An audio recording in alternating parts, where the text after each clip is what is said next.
Hi, fifth graders. Welcome to another Mrs. Khan YouTube video, hopefully.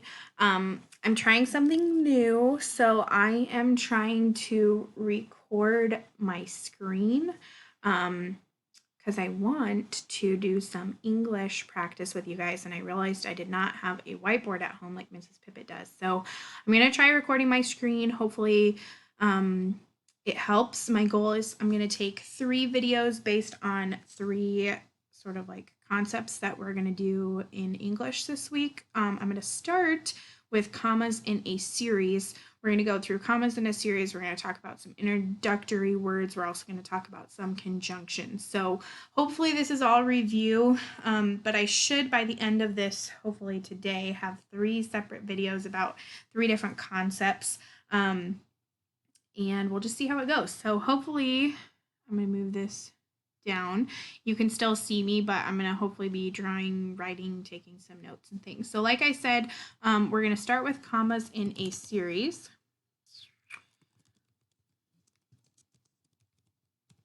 So commas in a series we've talked about before.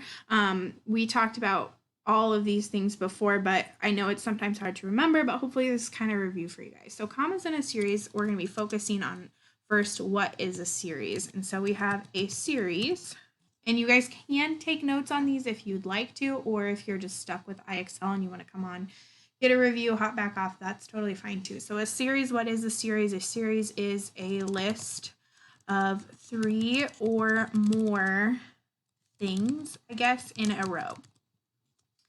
So in a sentence, let's say things could be, they're not just necessarily like food or places or whatever. They could be people, it could be actions, it could be anything. So 3, it's really important that we have 3 in a row. So let's say if you wanted to say, in my picnic basket, I packed apples and oranges. Do you need a comma? No, because how many things do you have in your picnic basket? You only have 2. So to be a series, you definitely need 3 or more. So the way commas work is that each, or let's say after each item, you need, or after each item except the last, you need a comma. So I'm going to type a sentence here for you guys. We'll scroll down a little bit. I'm going to type a sentence here. Let's say John, Mary, Jane, and Isaac went to the store. Let's look at this sentence. So we're going to count how many things do we have in our series. So we have John, we have Mary, that's 2. We have Jane, that's already 3, but we also have Isaac.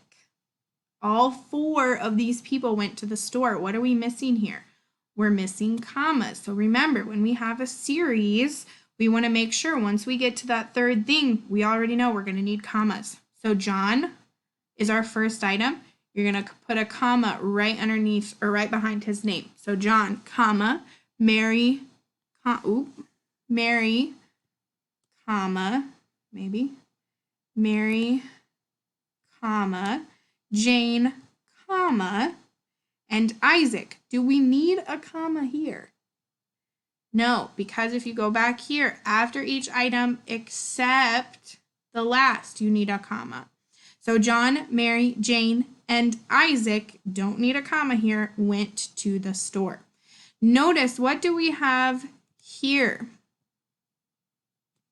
This is another important thing. Once you get to your last item, not only do you not need a comma, you also need to add a conjunction. We'll talk about conjunctions a little more in one of the later videos, but remember that a conjunction combines 2 things together. So it can be 2 complete ideas put together a sentence. It can also be just 2 nouns, so Jane and Isaac. You're going to combine those together. So a conjunction word, you need to make sure you have at the end of your list. So if you said, to the picnic, I'm bringing apples, oranges, and pears. Between your last item, oranges and pears, you need that conjunction to combine them together. So the important thing about commas in a series is that you have at least 3. You have a comma after every item in your list except the last, so you do not need a comma here. Do not need a comma there. And that you combine the last item, this last item here, with a conjunction word. Okay, we'll do one more example.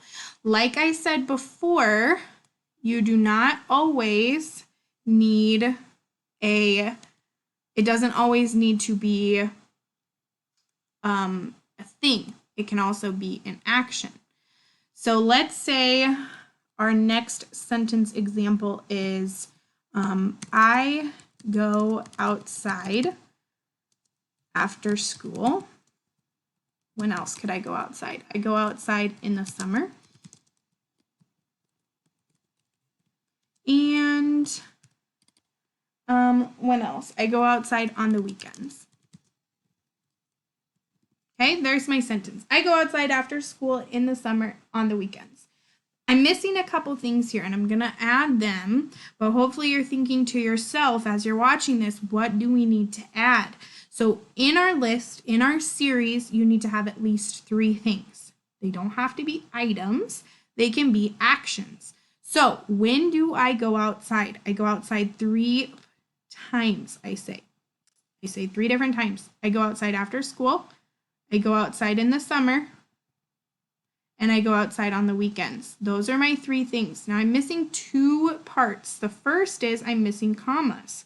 So the first thing I need to do is I need to go back into this sentence and think about after every item except the last. So this here is my last. So I do not need a comma there. So if that sentence would continue, do not need a comma.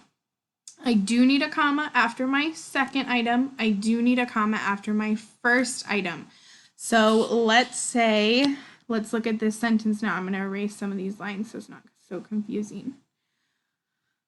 Let's look at our sentence now. Okay. Now our sentence reads, I go outside after school in the summer on the weekends. I have those pauses there where the commas are, but I'm still missing something. If you think of what it is, you're probably right. Right here in my sentence, I am missing a conjunction word. And what would that conjunction word be? It's going to be and.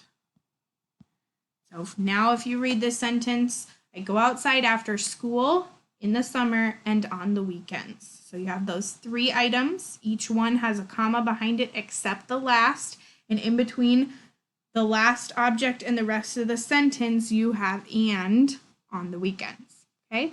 Hopefully that helps with commas in a series.